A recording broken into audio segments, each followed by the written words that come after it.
Well, the Passive Income Podcast. I am your host, Dividend Dave. Please be sure to join the Passive Income Posse by clicking that subscribe button below. Super excited for today's episode. Joining me is the Dividend Principal. Please go ahead and give yourself an introduction. Hey, thanks a lot, Dividend Dave, for inviting me on your podcast. As I was telling you offline, that this is the first time I ever done a podcast. So I hopefully, your viewers will give me, or listeners will give me a little grace here, knowing this is my first timer here. Awesome. But again, I'm an elementary school principal in Pennsylvania, South Central Pennsylvania. Been in education for 25 years, all at the elementary level. So that cute, lovable age between 5 and 12. So again, your viewers might think, what do they think of, like grade school, or they call it primary school, or wherever they're from. But Yep. I definitely help guide the little ones each and every day. Yeah, that's awesome. That's amazing. And definitely teachers are always underappreciated. And so it's amazing to be able to get to sit down and talk with someone like yourself who has, you know, been there doing that. Like you said, those amazing years of the 5 to 12-year-olds. Kids are just amazing in that age, so full of energy, running around and playing sports and doing all sorts of fun things. Yeah, I would 100% agree with that. And of course, then that leads to tired teachers. And especially, I know education is very local by wherever you're at, but our school year just started about 4 weeks ago.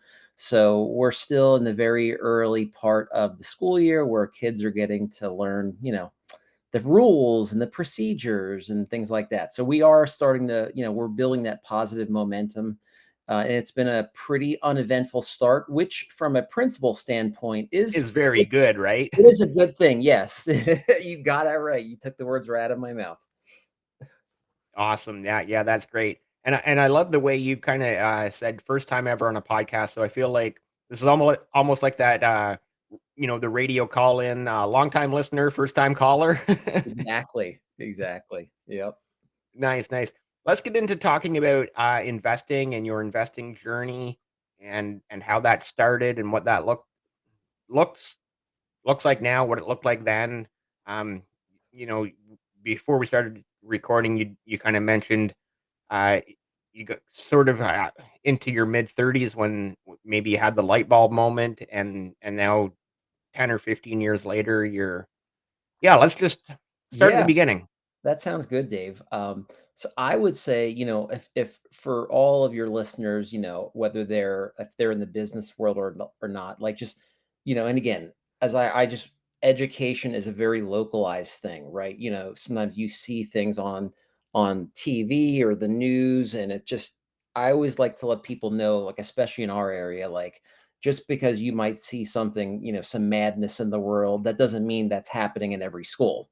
Right. So, really, I can speak for my experiences, that, of course, right out of college, I'm 22, 23. I was able to get a great job in an absolutely A plus school district um, in Pennsylvania. And, it was just interesting because pretty much, as whether you're a group of 10 new teachers or a group of 20, um, you know, you don't know much. Like the only thing you're worried about is like, where's my classroom and how do I get my classroom ready? Right? Right. You are not thinking about, hey, 30 years down the line, I need to make sure I have a pretty solid retirement portfolio. Your teachers aren't in that frame of mind. And Honestly, most 22-year-olds are not in that frame of yeah, mind, no matter what profession you might choose after graduating from college, university, or whatever your path may be. yeah, I think that would be fair to say, Dave.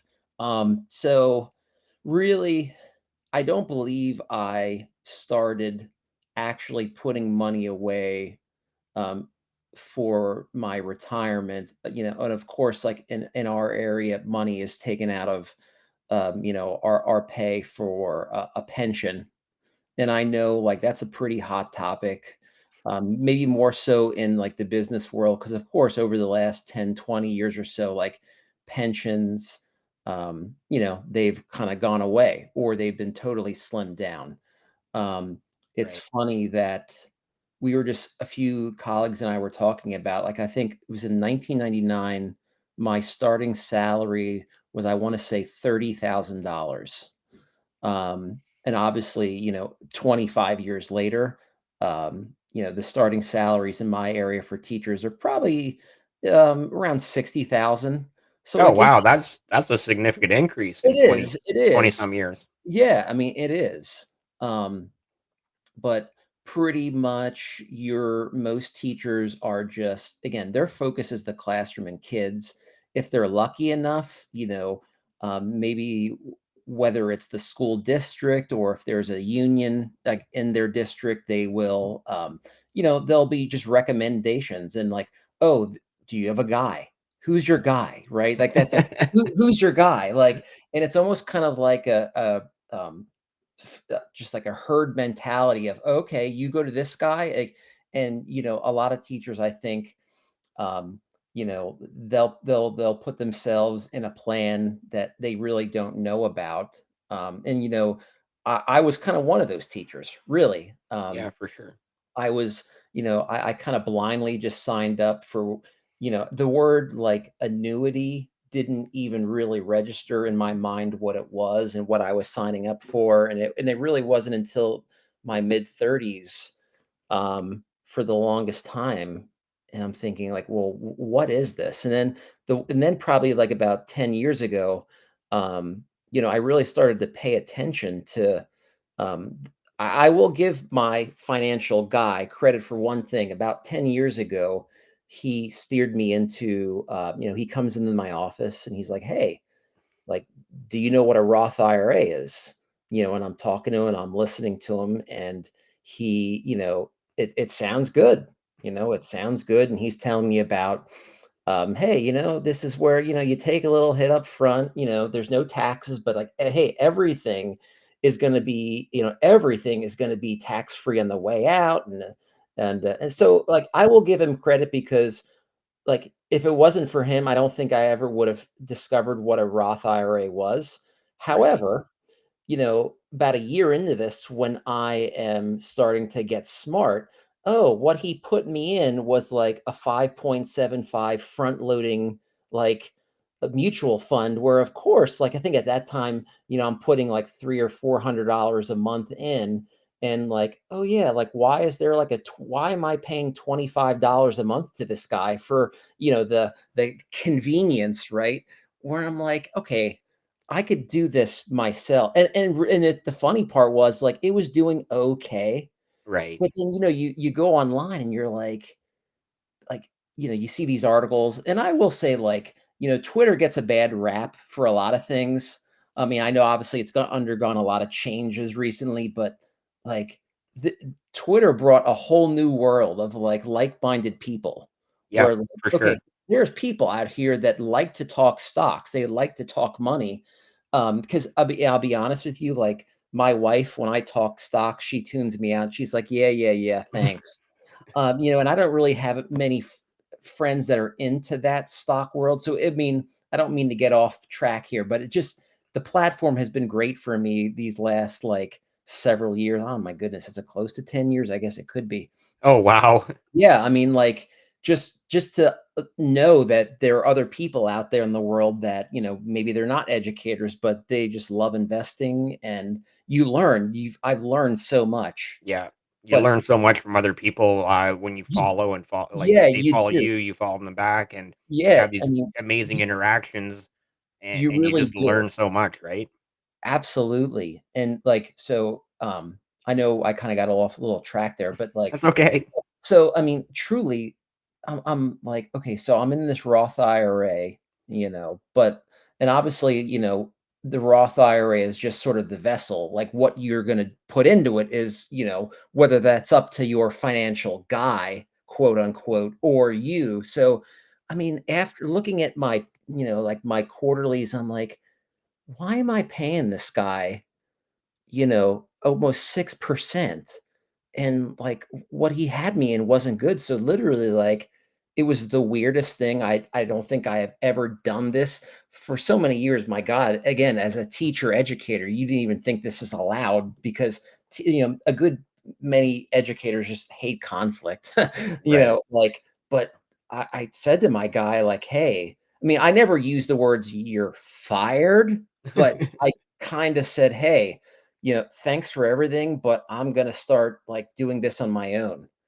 And, like, that's when I literally, like, discovered, like, what a self-directed investor is.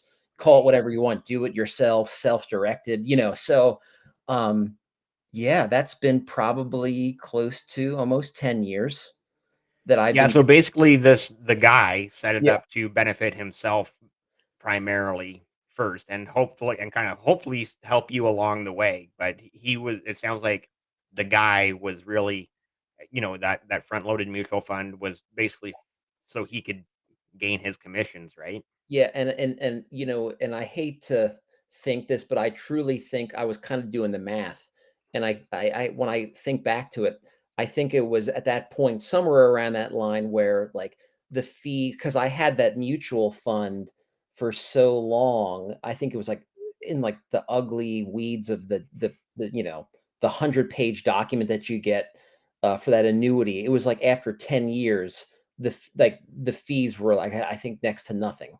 Right. So, like, I'm sure it was at that point he's like, "Huh, okay, what could I get this guy in where I can keep getting fees from him?" I will give him credit though. Like and if anyone follows me on Twitter, I talk about Roth IRAs a lot.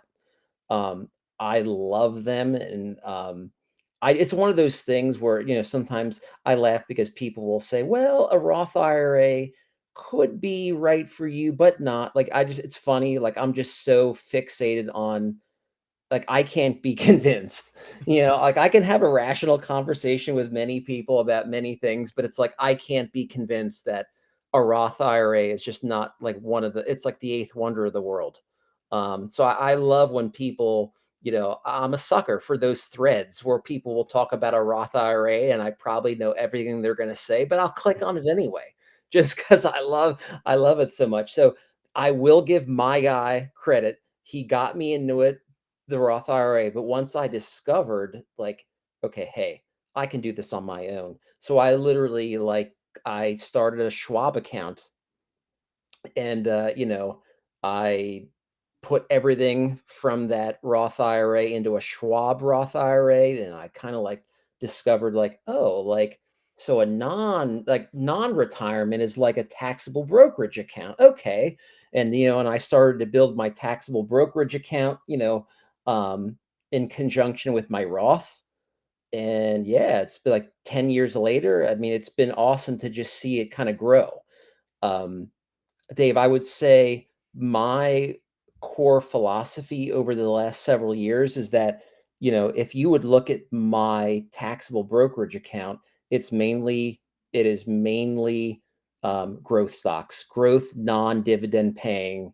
Because again, and then everyone's of course tax situation is different like, as far as Right. where they're at. But I mean, um, to and I'm watching the gains grow. And, like, for example, like Meta last year when that like tanked into like I had held I think I had Meta at like 115 going back to like 2019, and then it skyrocketed. And then like, about a year ago, last fall, like everyone hated Meta, but I was buying.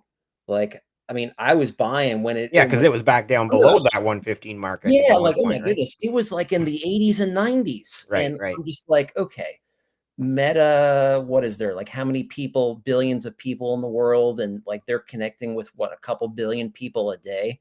right, I mean, yeah. Meta's not going anywhere, and then again, like, you can have an opinion on, like, Zuckerberg or other things of the company, but, like, it's a part of our life, and it's not going anywhere, so, Just like that population alone, right? Like, yeah, say I think we're close to 9 billion people in the world or yeah, 8 billion, whatever. And between Facebook and Instagram, that's 2 billion people using it daily. That's a no, quarter of the world, right? So, yeah. And, like, I literally couldn't fathom that, like, I was average I'm like, I can actually average down from 115 in, like, 2019, and I'm, like, buying this in the '80s and '90s, and what is it now? Around 300 or something like that? So, Yeah, it had quite the bounce back. I'm yeah, not sure yeah, I exactly what it's mean, trading at today, but, yeah, it's you know, good and for you. yeah, Amazing I for you, right? and, you chuckle at the people that online that they wanna protest and ban Facebook or Meta, but of course, they're still using Instagram. Right. They might not even realize, but, it is what it is. Yeah. So, yeah, I think that's just the importance of, like, it's funny because sometimes when I hear people say, "Set it and forget it," like, I'm not a big, like, believer in that. It's like, set it, but pay attention. Yeah. You know what I mean? Like, so obviously you need to find that healthy balance between, okay, like maybe it's, and I'll admit it. I've even joked about this on Twitter a few times where I'm like, yeah, I'm checking my Schwab accounts way too much. Probably not in a healthy way, but I mean, I've gotten better at it. But like, Yeah. boy, if you just pay attention, like some of these deals you can get is just crazy. Right.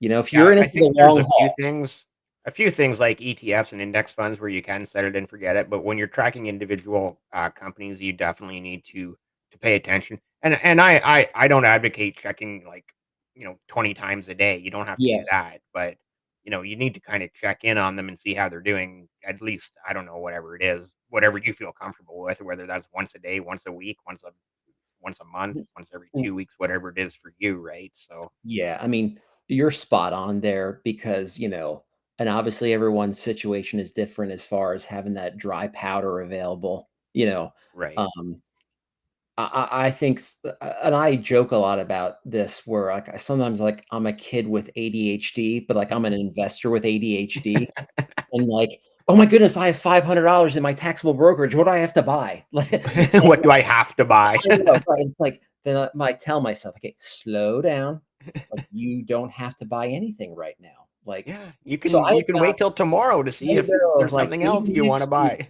Right. I mean, like, so you can do that, and it's funny that we're talking about that because that kinda like, like Warren Buffett, who doesn't love Warren Buffett? And, like, Right, one of his I remember, like, a couple of his famous quotes, but I always go back to the one where he said, like, you know baseball or investing can be a little bit like baseball, but not really like a game where, in a game, you get behind the count, you have to be swinging at bad pitches. right. You might have to swing at a bad pitch.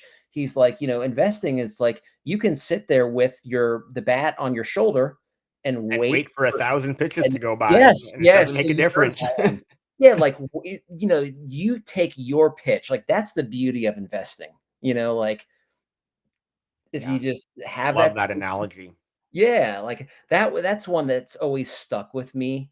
And I've gotten better at that over the years. Cause again, like, now I can have whether it's, a couple $100 or maybe $1,000 sitting. And I mean, I rarely do sell stocks. Right, I mean, I've done a little bit of selling, but I mean, I'm one that really I love to find a company and, I just once I believe in it,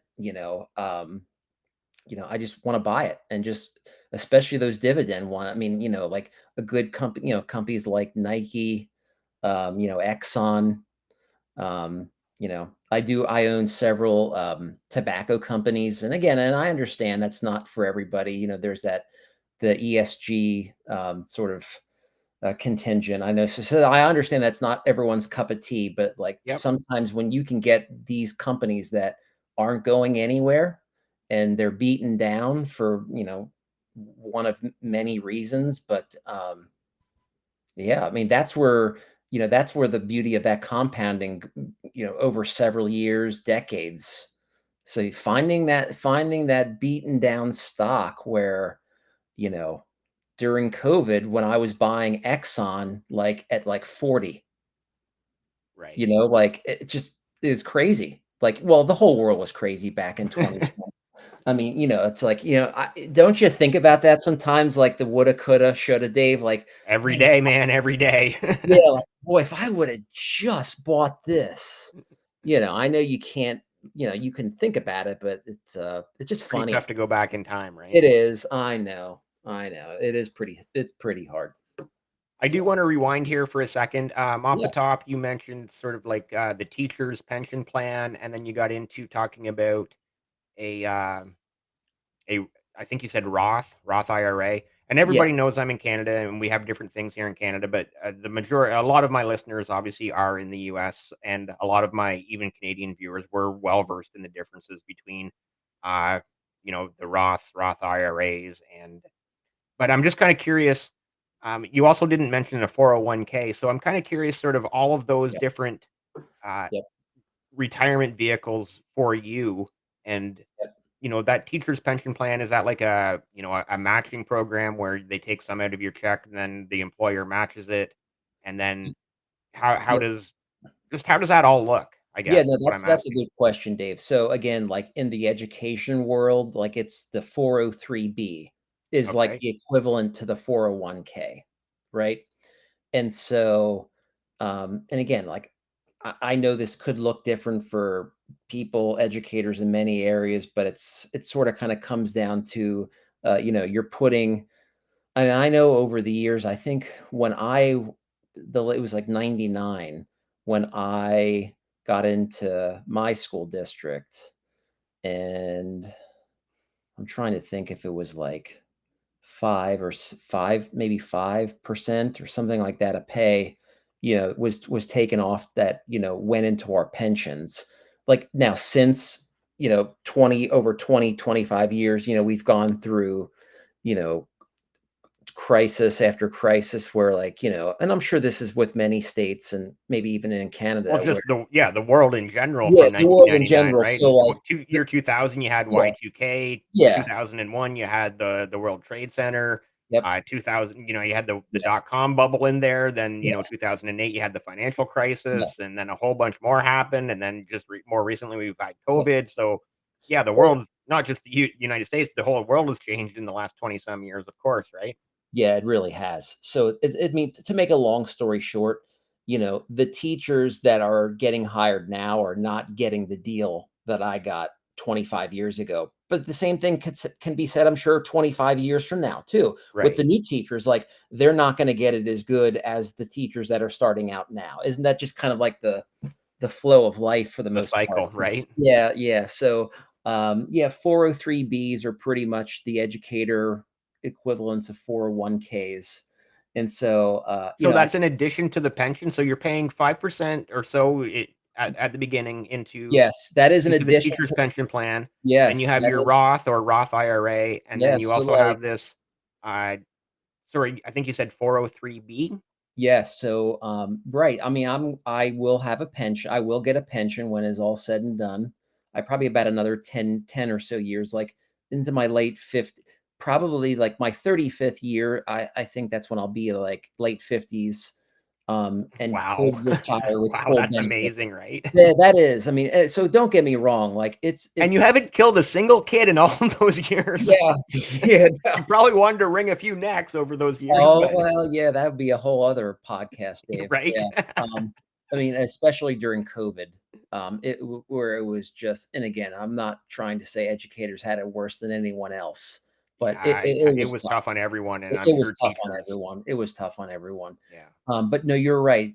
So yeah, I'll have a 403(b). I'll have my pension, I'll have a 403(b), and again, about 10 years ago, I started a Roth IRA. So, I mean, my Roth IRA is gonna be smaller, obviously, since only started about 10 years ago. But again, like, You have another hey, 10 or 15 years, so yeah, you and say you know what? smaller now, but in at the end of the day, you're gonna have, say, Yeah, 25 years into it. That's and yeah, gonna and be the pretty good, beauty of right? that's all gonna be all tax free. I'm taking the hits now, but like, that's where it just, I love it. Like, just was it a week or 2 ago when my Exxon paid out, and it's just like anytime I have like 4 or 5 big hitters in my Roth, and, like, when that pays out, I'm just like, you just love that feeling, and it doesn't have to be in a Roth IRA, right? Like, we both love dividends, obviously, it's I in was our gonna say when name, you so, say like, pays out, you're talking about the dividend payout. yeah, like, I just don't how do you not love, we're like, Oh, it You're brings a smile to your face every morning Yes, when you see a notification on your phone, "You received a it dividend." does. Like, and I did nothing other than buy it and stay alive.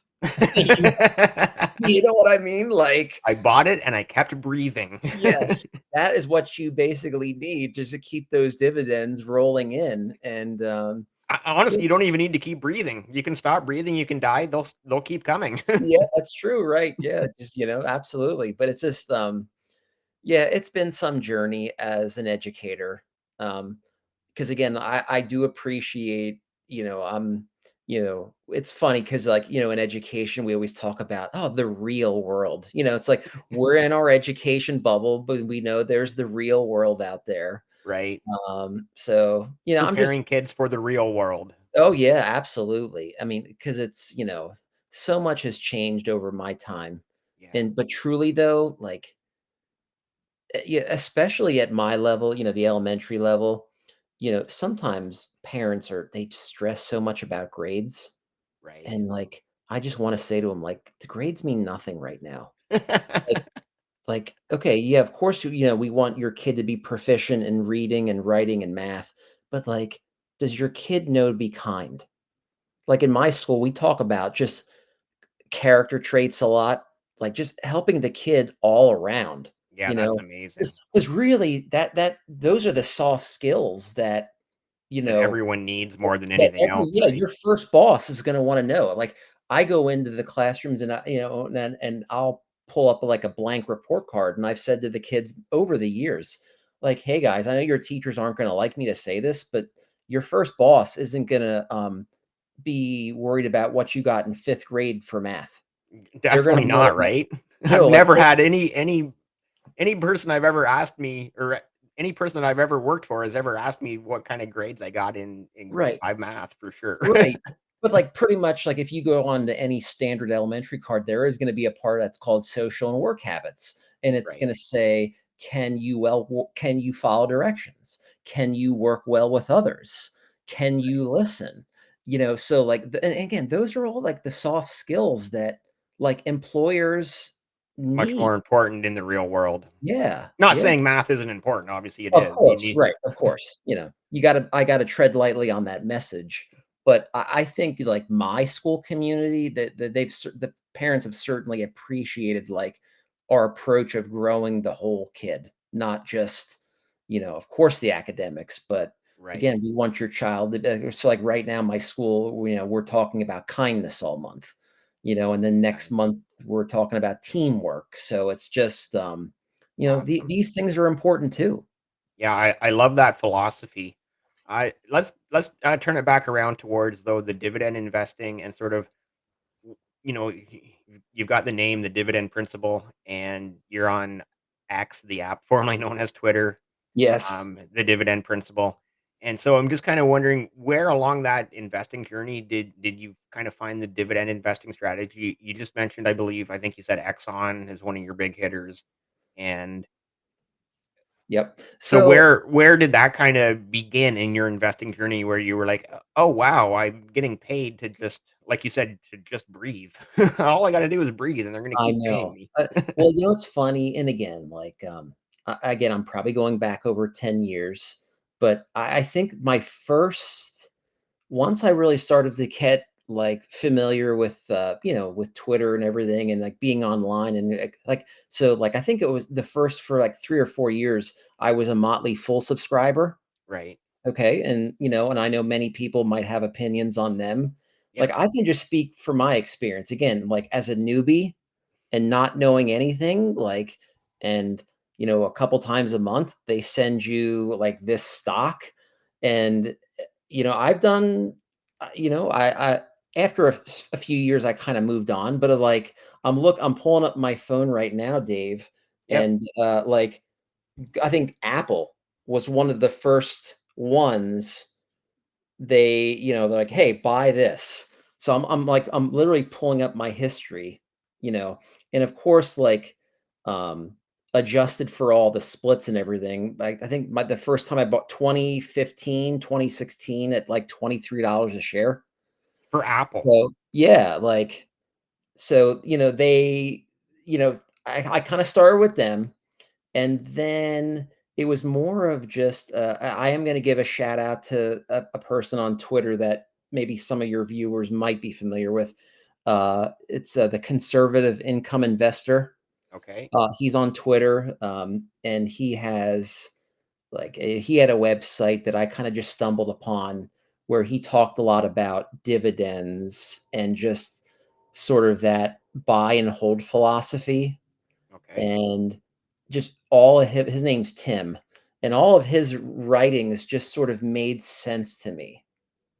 So, I followed him for a while, and then it kinda just morphed where I felt comfortable enough, like, sort of making my own decisions.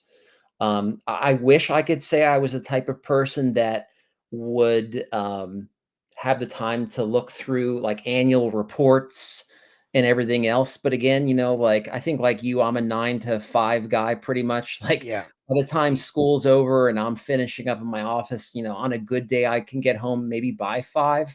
So again, I don't really have that time to, like, do deep dive research. Um, but so I think it's now for me on my end, it's just I've found my foundational stocks and it's just now trying to scale it. You know what I Awesome. mean? Like, I know I'm exactly what you mean, yeah. yeah, like, I'm not, everyone has to start somewhere. Like, that person starting out and, whether it's 5 shares of Coke or whatever they're buying, right? I Or mean, 1 share or half yeah, a like, 1 share or fractional share, fractional. whatever, just get started, just get on base. Going back to our Yeah, baseball analogy, just get on base. just get on base because, like, it's funny because even, and I'm going back several years, like, I was in on some of those early platforms where, um, what was the one I think it was called Loyal 9? Like, and then that went under, and then Robinhood changed the game, Right. and, like, "Oh, I don't need, like, $300 to buy this stock." Like, Yeah. I can buy Berkshire, like, with 10 bucks, like, Yeah, that was a life changer for me that too. was and I know they say, like, "Hey, if anything's free, you're probably the product." Like, you're probably like but, like, hey, it's real money, and it's Yeah, your $5 or your $10. Like, it just Dave, the times that we're in, it's just, like, amazing. yeah. Like, y on Yeah, you're old enough to remember the yeah, days of having to pay, like, you know, well, you're not quite old y enough to remember the '90s when you had to pay a stockbroker, like, $60 for a buy right, or a sell. So you right, needed to be up $120 just to break even. right. And No, then but you're in the right. early 2000s, it became online banking and the banks had their trading platforms, but the commission was 29.95 or 99.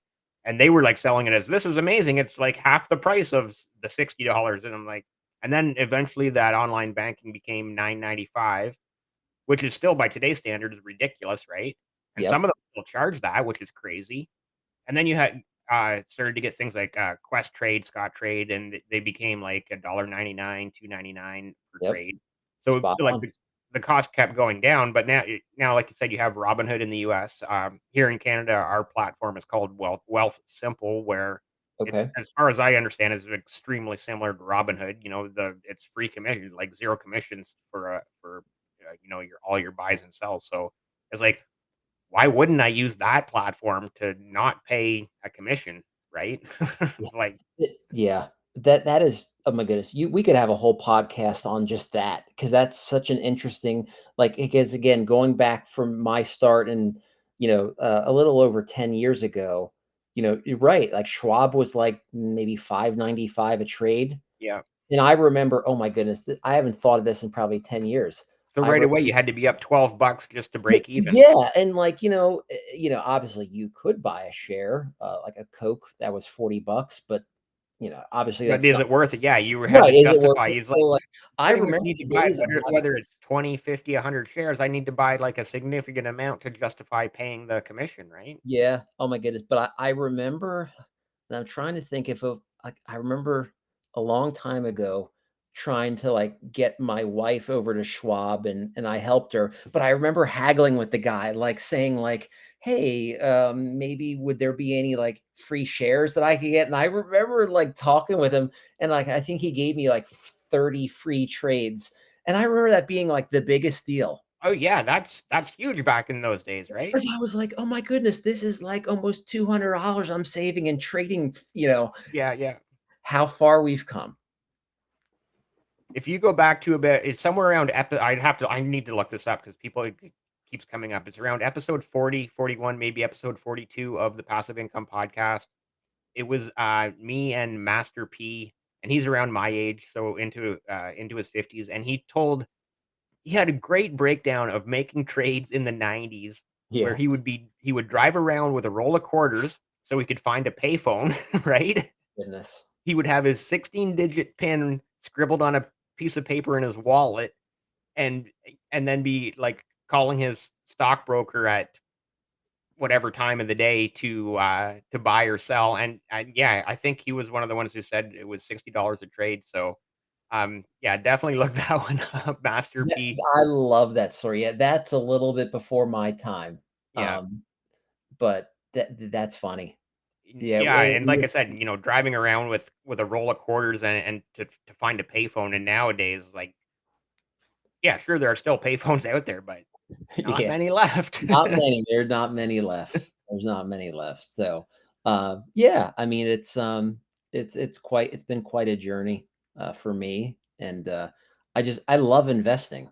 I love Right. talking, and, and on my Twitter page, it's like I think I have somewhere where it's like, I just love the psychology of investing and, like, learning from other people, Yeah. just Learning from other people is huge for me. That's one of the best things about this podcast is, I'm now I think this is episode 109 plus so many live streams. So I've been able to just like absorb information from so many guests like yourself where I'm just learning from their stories, learning from their paths, their journeys and their history and yeah, so it's a little bit selfish on my part, I guess, but at the same time it's amazing how much I've learned from so many different people. yeah. I mean, just so many things that, I've done to, like, even trick myself. Like, it's funny, like, a lot of people on my block, they'll have their lawns mowed by someone, and, I'm like, "Darn it, I'm not paying some guy 50 or $100 to mow my lawn." So, Do something I truly, do like, you myself. can laugh, Dave, like, so every time I mow my lawn, I put 50 bucks into either my Roth or my, like, that's like the little, like, investor hack. Like, Right, I'm yeah, telling yeah. myself, "Okay, like, I saved that, I would've, I could've had some guy do it." So, like, just a little like that, like, it's just funny. Yeah, The that's little the actually little great. That's things. a great, like you said, little investment hack. Anytime you do it like, do it yourself, you paint a room in your house. Well, I could have hired a painter to do that for a couple $100. Well, I did it myself, so I'll put that Absolutely. $100 into my brokerage account or a couple hundred, whatever it is. So I love that, like, Yeah, like, whether it's mowing your lawn, painting a room, exactly. doing whatever. And, like, and while I've had the fortune to, see my portfolio grow over the years, and, like, but, like, I'll always be that little guy.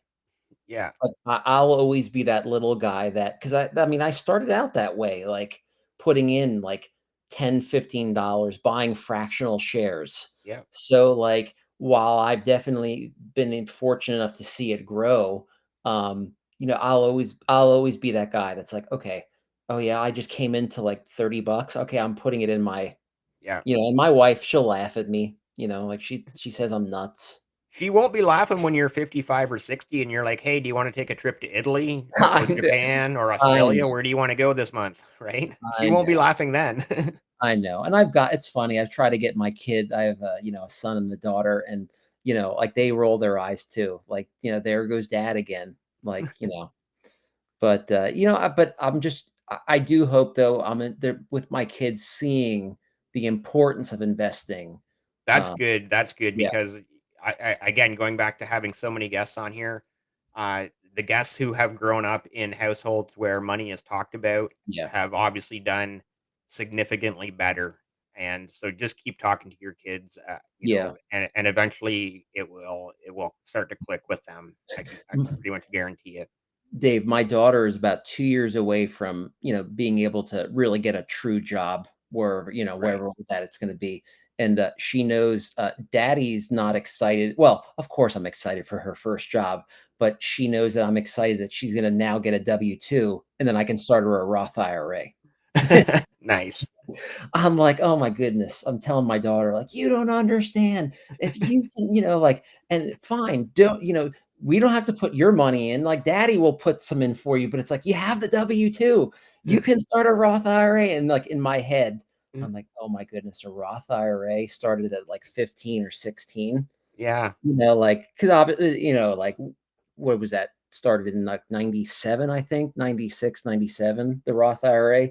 So, again, yeah, there's just another example of me being crazy with my kids, but, I hope that will, in some form, rub off on them, yeah. you know? So, You mentioned the psychology and the psychology of investing, and something I've mentioned so many times about dividends is just the psychology of seeing that money hit your account. I'm lucky enough to have several dividends that pay monthly, and then obviously I don't turn my nose up to the quarterly dividends either. yep. And I don't know, just maybe talk about that psychology of just seeing that money appear. Yes. I think it's that's so true, Dave. I just think it's a matter of, we live in a world where it's people need immediate gratification, right? And Yeah, that's hard for it goes back to that, what was that test in the 70s, like the marshmallow test, where they had the kids sit down in front of a plate. It was like a single marshmallow, and they would say, "Hey, if you can sit here and not eat that marshmallow for 10 minutes, we'll give you two." I don't know what psychological test that was. People could probably find it online if they Googled the marshmallow test. And like, so, but a 5-year-old in front of a marshmallow in a room by himself, like that's pretty hard. right. And it was just that's exactly what dividend investing is. Like, just being patient to know, like, okay, yeah, $2.50 is not exciting once every 4 months.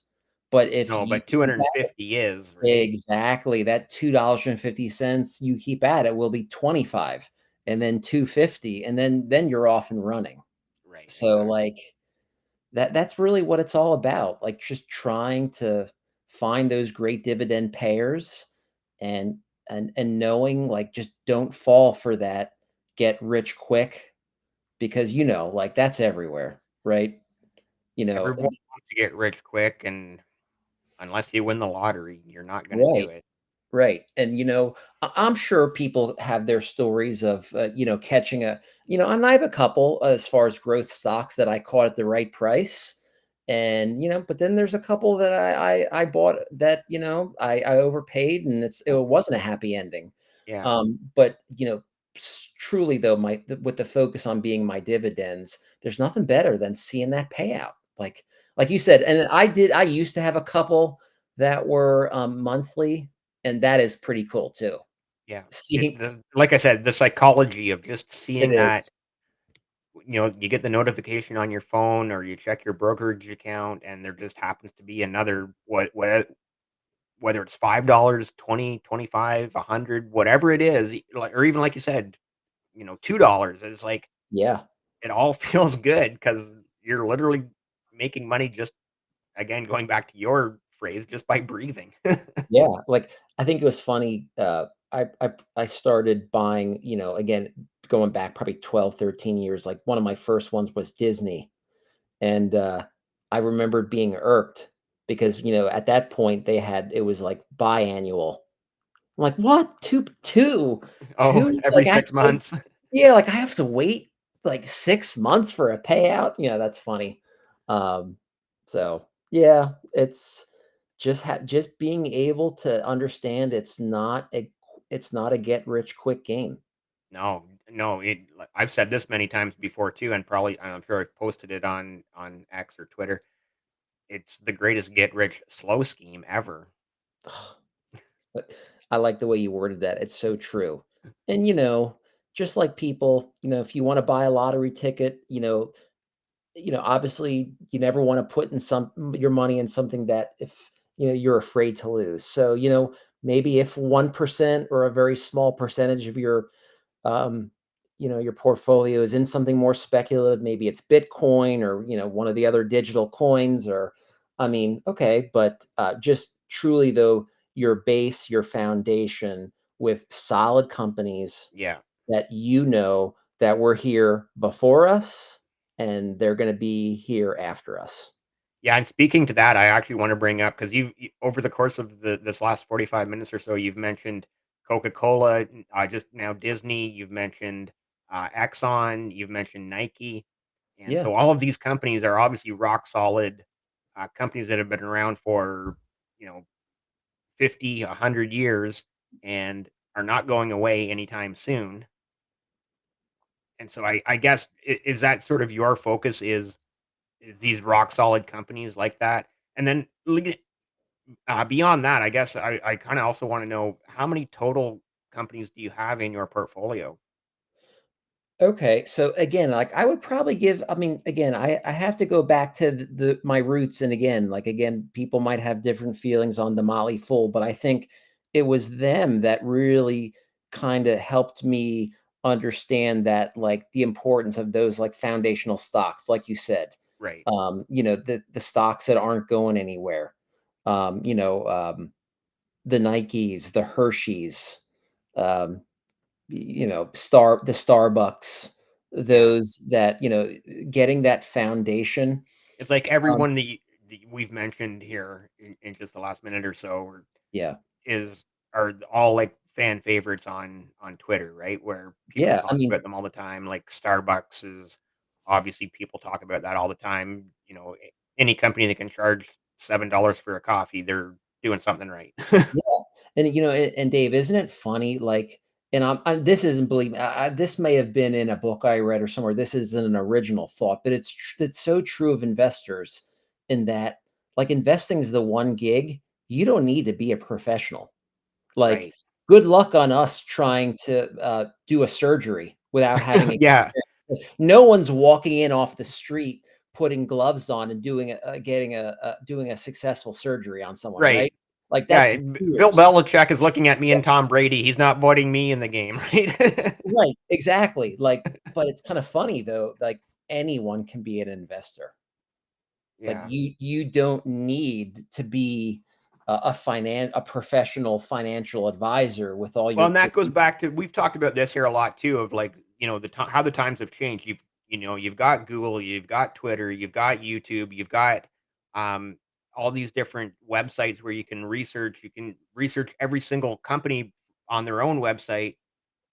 Going back to the 90s where we didn't have those things. The internet was in its infancy. We didn't have apps on our cell phones. You kind of had to have a stockbroker if you wanted to, or a financial advisor of some sort. And now I almost think on a daily basis, I'm like, is stockbroker still a job? Like, why would why would anybody why would anybody pay a stockbroker for anything? I Right. literally think that all the time now, right? I know, like, you love thinking of, like, those like, Wall Street from the '80s and, like, Yeah, how it was and, like, how it is now. It's, such a scaled down version, where it's really more for probably media and stuff like that, but, yeah. I know, Dave, to answer your one question, it says as far as, in my Roth, I might have, I think I have about between maybe about 10 to 15 like individual stocks, but I certainly have several Schwab funds. I know a lot of people on Twitter love the SCHD, the Schwab Dividend Equity ETF. Like, it's funny, like the Schwab versus the debate, which one's better? Was it VOO? yeah. VOO is quite often the VOO debate. versus Schwab. Like, I get a kick out of, like, seeing those threads. So, yeah, like, I definitely have a good chunk of my Roth, in those, like, ETFs, like, where you said it truly can be set it and forget it. Yeah. But then, like, with those individual stocks, you wanna set it, but then pay attention. And I think that's a great, that 10 to 15 is a really good number. I'm a little higher myself, but Mhm. I'm still in sort of my comfort zone of more the Yeah. 20 to 25. Um, but honestly, a lot of those I kind of bought before I knew what I was doing, and I was literally buying them just for the dividend, and I'm not adding or subtracting to them. I'm just like, okay, Mhm. I'm just let the dividend keep rolling in every month or every quarter, and I'm okay with it. So, I think, um, I'm with you. I think in my taxable brokerage, I am probably around 20 to 25.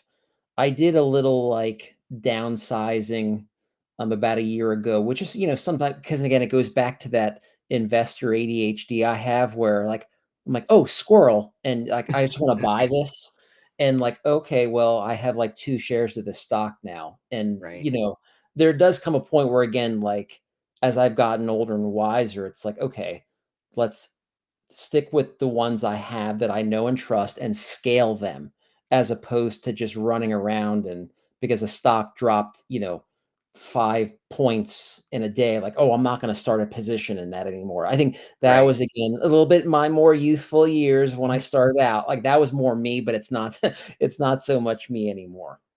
right. Yeah. Amazing. I'm going to quickly bring this up here, which is how to find you on X, the app formerly known as Twitter, at Divi Principal. I love this too. Your banner. Money speaks one language. If you save me today, I'll save you tomorrow. Yep, absolutely. So definitely check out at Divi Principal on X, the app formerly known as Twitter. Uh, Great follow, a lot of great content. Yeah, this is a popular one too. A bank pays you dividend of $50. That's Yeah, nice. yeah, yeah. Nice. Like, I would say most of my well, I guess we still call them tweets, I don't know, but, most of my tweets are pretty much like, you'll see if a person scrolls through again, if they like those stodgy, old school, like, dividend payers, they're gonna like me, and again, it's more about the psychology of stuff 'cause I'm the first one to admit, like, I don't I'm not as hardcore into, like, the data that other people will spew. It's just more of like, um, my thoughts on investing. Right. So, yeah. Awesome. So I just have to ask you because I had a tweet or post last night. Apple or Android?